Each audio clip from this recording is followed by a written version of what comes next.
Hey guys, welcome back to our YouTube channel unique classes. तो आज हम जो है बहुत मेन बात को लेकर आए हैं। आज हम जो है डिस्कस करने वाले हैं कि जो सीटेट सीडीपी है उसमें मैंने किस तरीके से जो है 30 में से 30 नंबर, हाँ 30 आउट ऑफ 30 जो मार्क्स है मैं लेकर आई हूँ।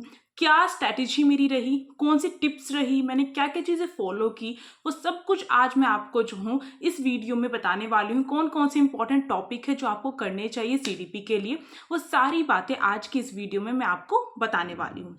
अगर आपने इस चैनल को सब्सक्राइब नहीं किया है तो आप सब कर लीजिए, क्योंकि यहाँ पर तैयारी भी करवाई जाएगी, टिप्स भी दी जाएगी, स्ट्रैटेजी भी आपको बताई जाएगी। और टेलीग्राम ग्रुप को भी ज्वाइन कर लीजिएगा, लिंक डिस्क्रिप्शन बॉक्स में है। चलिए स्टार्ट करते हैं। देखो, सीडीपी जो है आपको ध्यान रखना है, सीडीपी एक मेन चीज़ है, यानी कि बेस है हमारा। अगर आपको सीटेट क्लियर करना है तो आपकी पेडागोजी ही आएगी आपकी, ठीक है। Hindi pedagogy, English pedagogy, EVS में पेडागोजी होगी आपकी। तो पेडागोजी अगर आपको अपनी करनी है तो उसके लिए इम्पोर्टेंट है कि आपको जो है सीडीपी में अच्छी पकड़ हो। तो यही चीज़ मैंने जो है ध्यान रखी कि सीडीपी मेरी इंपॉर्टेंट है, चाइल्ड डेवलपमेंट, और उसको मुझे अच्छे से कवर करना है। अब कौन कौन से टॉपिक करने हैं, क्या क्या चीज़ें मैंने देखी। पहले मैंने देखा कि जो सीटेट है, सीटेट में कौन कौन सी चीज़ें आ रही हैं, कहाँ कहाँ से क्वेश्चंस पूछे जा रहे हैं। इंपॉर्टेंट यही होता है कि सबसे पहले आप ये देखिए कि आपके प्रीवियस ईयर पेपर जो है उन्हें उठाएं और ये देखें कि किस टाइप के क्वेश्चंस आपके पूछे जा रहे हैं। तो मेरा जो यहाँ पे मैंने देखा और इम्पॉर्टेंट टॉपिक मैंने निकाले, वो सारी की सारी चीज़ें आज मैं आपको बताने वाली हूँ। और यहाँ पर जो है मैं आपको अपनी सारी चीज़ें बताऊंगी बिल्कुल। और आपको ध्यान रखना है, सीडीपी जब भी स्टार्ट करने जाओ तो आपको ध्यान रखना है कि डेवलपमेंट ग्रोथ वाला टॉपिक हो गया, और इनके बीच में आपको देखना है डेवलपमेंट के बारे में बहुत अच्छी तरीके से आपको पढ़ना है। डेवलपमेंट ग्रोथ हो गया, ठीक है, इनके बीच में डिफरेंस आपको अच्छे से कवर करना पड़ेगा। और इसके बाद अगर मैं बात करूँ तो प्रिंसिपल जो है डेवलपमेंट के, वो आपको पता होने चाहिए। और इसके साथ साथ अगर मैं बात करूँ, ये जो इम्पोर्टेंट है, यहाँ से क्वेश्चंस आपको देखने को मिलेंगे और डेफिनेटली मिलेंगे, ठीक है। और इसके बाद अगर मैं बात करूँ, हेरिडिटी और इन्वायरमेंट जो है, यहाँ से काफ़ी सारे ढेरों सारे क्वेश्चंस आपको देखने को मिलेंगे। हेरिडिटी और इन्वायरमेंट को बहुत अच्छी तरीके से डिटेल में करना है आपको, कि कौन सा, मतलब कि ऐसे घुमा फिरा के क्वेश्चन पूछते हैं वो। और हमारा जो है इस तरीके से पूछते हैं कि बच्चा जो है एक ऐसे बैकग्राउंड से उठ के आया, तो क्या हम जो है उसकी जो फिर भी उसकी ग्रोथ नहीं हो पा रही है, मतलब कि अलग अलग टाइप से क्वेश्चंस पूछते हैं ना वो। तो आपको जो अगर कंसेप्ट क्लियर होगा ना तो आप उन्हें अच्छे तरीके से कर सकते हैं। आपको पता होना चाहिए डेवलपमेंट और हेरिडिटी का क्या रिलेशन है आपस में, और क्या केवल हेरिडिटी से डेवलपमेंट होता है, और ग्रोथ और डेवलपमेंट के बीच में क्या डिफरेंस है, ये पता होना चाहिए। और अगर मैं बात करूँ इन्वायरमेंट और हेरिडिटी का आपस में क्या इंट्रैक्शन है, विदाउट जो हेरिडिटी के जो है हमारा डेवलपमेंट नहीं हो सकता है। इसी के साथ साथ अगर हम जो है इन्वायरमेंट को इग्नोर कर दे तो भी हमारा जो डेवलपमेंट है वो नहीं हो सकता है। तो ये कुछ ऐसी चीज़ें कॉमन है जो आपको पता होनी चाहिए। सबसे पहले आपको अपना सिलेबस पता होना चाहिए, आपका प्रीवियस ईयर में आपको देखना पड़ेगा कौन कौन से इंपॉर्टेंट टॉपिक है। अगर मैं और आगे बात करूँ तो जैसे कि थ्योरी आ जाती है, फिर आपकी स्टेजेस, नॉर्मल डेवलपमेंट की कौन कौन सी स्टेजेस हैं उनके बारे में अच्छे से पता होना चाहिए। इसके बाद प्याजे ने स्टेजेस दी हैं अपनी, ठीक है, वो हमें पता होना चाहिए। प्याजे की जो थ्योरी है वो हमें पता होनी चाहिए। इसके बाद वाइगोत्स्की बहुत है, मेन है प्याजे, वाइगोत्स्की, इनकी थ्योरी बहुत इंपॉर्टेंट है। इन दोनों की थ्योरी आपको अच्छे से करके जानी होगी, ठीक है। और जो वाइगोत्स्की है वो मतलब हेरिडिटी से जुड़े हुए हैं या फिर इन्वायरमेंट से जुड़े हुए हैं, इस तरीके से क्वेश्चन पूछा जाता है, पर थोड़ा सा घुमा के मतलब अपनी लैंग्वेज जो है उसमें करके, ठीक है, इस तरीके से पूछा जाता है। और अगर मैं बात करूँ गार्डनर की जो थ्योरी है, जो मल्टी इंटेलिजेंस की जो थ्योरी है गार्डनर की, वहाँ से क्वेश्चन आके पूछे जाते हैं। तो मैं पूरा जिम्मा आपका उठाने के लिए तैयार हूँ, बस आपको साथ देना है। इस चैनल को सब्सक्राइब कर लो और यहाँ पर आपकी तैयारी करवाई जाएगी। तो गार्डनर की जो जो इंटेलिजेंस की जो थ्योरी है उसको लेकर, उसकी जो भी उन्होंने बताया है उसको लेकर पूछ लिया जाता है। और अगर मैं बात और भी करूँ तो आपका जो है इसमें एक और है, एक मिनट, हाँ, कोहलबर्ग जो है, कोहलबर्ग की जो थ्योरी है वो भी इंपॉर्टेंट है। कोहलबर्ग की जो थ्योरी है उसने कौन कौन से जो लेवल बताए गए हैं, जो स्टेजेस हम कह सकते हैं, उनसे पूछा जाता है। लेवल 1 से क्वेश्चन पूछा जाता है। इसमें इस तरीके से पूछा जाता है, टिट फॉर टैट जो है किसके लिए, इस तरीके से क्वेश्चन पूछे जाते हैं। मैंने जो सारे जो है मैंने नोट्स प्रिपेयर किए हुए हैं, और मैंने नोट्स प्रिपेयर किए उसके बाद जो है मैंने जो है जैसे प्रीवियस ईयर भी साथ में ध्यान रखा किस टाइप से क्वेश्चन पूछे जाते हैं, नोट्स प्रिपेयर किए, जिससे मेरा जो है सीटेट की उस वीक में जब मेरा एग्जाम था तो उस वीक में मैंने बहुत जल्दी जो है रिवाइज कर लिया। तो नोट्स प्रिपेयर करने मस्ट है, ठीक है। तो कोहलबर्ग की थ्योरी आपको करनी है, इसमें से पूछ लिया जाता है, ठीक है। और इसके बाद अगर मैं देखूं तो इंटेलिजेंस की जो थ्योरी होती है वहां से भी क्वेश्चन पूछे जाते हैं। इसमें आपका गार्डनर मेन है, ठीक है। और वाइगोत्स्की और पियाजे को तो भूल कर भी इग्नोर नहीं करना है। इसके साथ साथ अगर मैं क्रिएटिव, बच्चा क्रिएटिव होना चाहिए, एक्टिव होना चाहिए, ऐसी चीजें हमें ध्यान रखनी है। हमसे घुमा फिर के क्वेश्चन पूछे जाएंगे तो हमें ध्यान रखना है बच्चा क्रिएटिव हो, एक्टिव हो, हमारा लर्नर।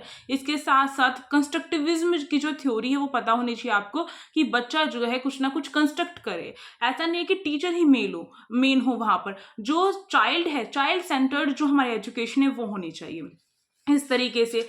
इसके साथ साथ अगर मैं और बात करूं तो यहाँ पर आपका जेंडर वाला जो टॉपिक है वह बहुत जरूरी है। जेंडर वाले टॉपिक से आपके क्वेश्चन देखने को मिलेंगे आपको। इंक्लूसिव एजुकेशन हो गई, उससे आपको जो है आपके क्वेश्चंस देखने को मिलेंगे। इंक्लूसिव एजुकेशन, जेंडर के जो क्वेश्चन है ऐसे नहीं पूछे जाते, कुछ टर्म्स वगैरह को लेकर बहुत मुश्किल से पूछा जाता है, ठीक है।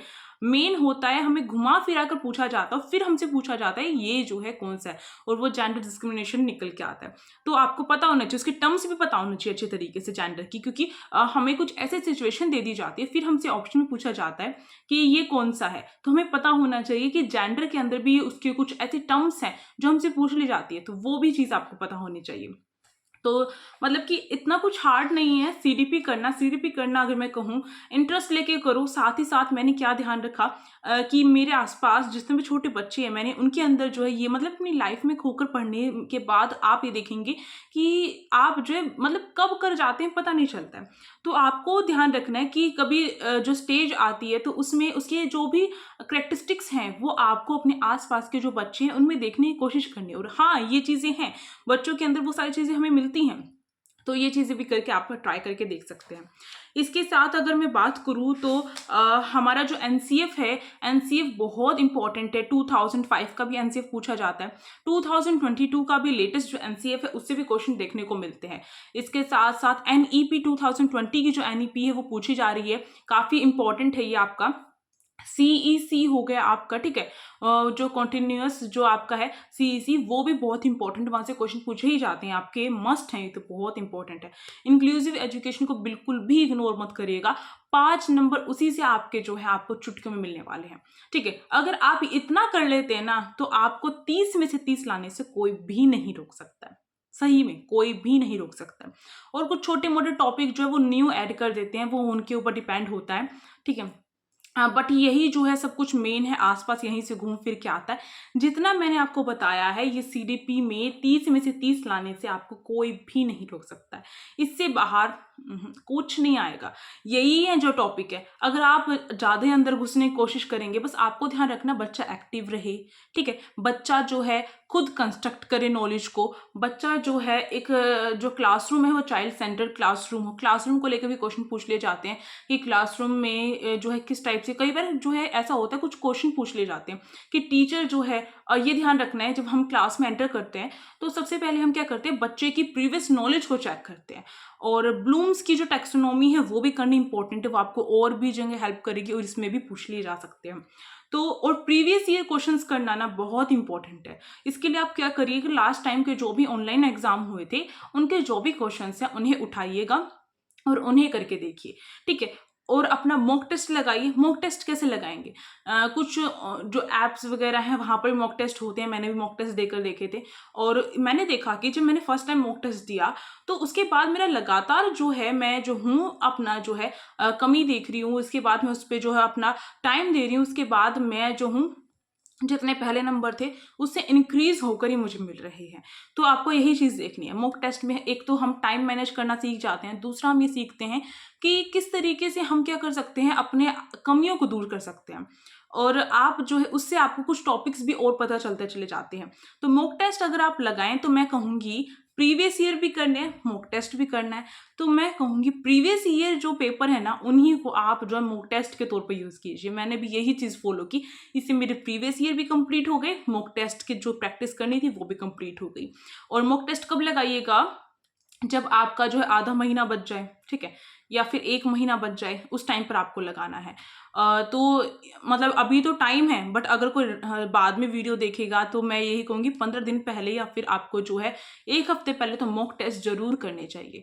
और फिर ये नहीं है कि आपने मॉक टेस्ट दिया और उसे छोड़ दिया, नहीं, उसे आपको देखना है कि आपका कौन सा क्वेश्चन जो है गलत हुआ है, उस क्वेश्चन के बारे में डिटेल में देखो, थोड़ा सा देखो उसके बारे में, इंफॉर्मेशन कलेक्ट करो, उससे रिलेटेड कौन कौन से क्वेश्चंस और देखने को मिल रहे हैं, उस मॉक टेस्ट के अंदर ही कौन कौन सा वीक एरिया उसे हमें जो है सुधारना है, तभी हम आगे जा सकते हैं।